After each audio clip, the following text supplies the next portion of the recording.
To encrypt Azure SQL Active Directory authentication, you need to follow a series of steps that ensure the security of your database.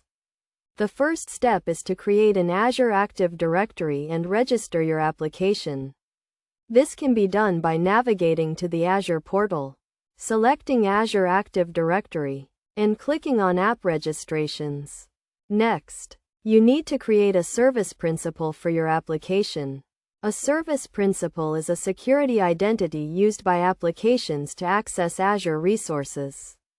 You can create a service principal by clicking on the Certificates and Secrets option and adding a new client secret. After creating the service principal, you need to configure the Azure SQL database to use Active Directory authentication. This can be done by navigating to the Azure SQL database, selecting Active Directory Admin, and setting the admin as the service principal you created earlier.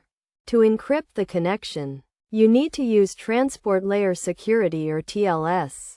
Azure SQL Database supports TLS encryption for all connections.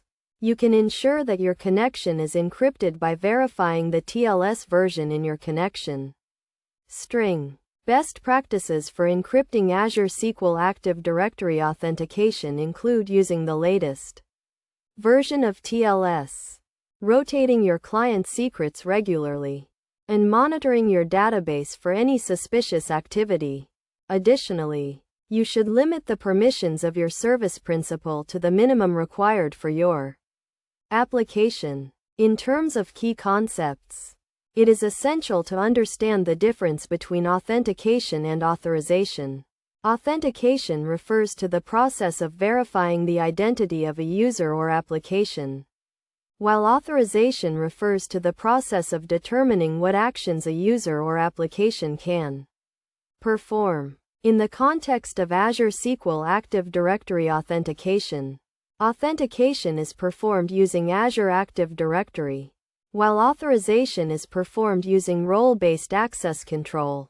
Role-based access control allows you to assign specific roles to users or applications, determining what actions they can perform on your database. By following these steps and best practices, you can ensure the security of your Azure SQL database and protect your data from unauthorized access. It is crucial to regularly review and update your security settings to ensure the continued security of your database.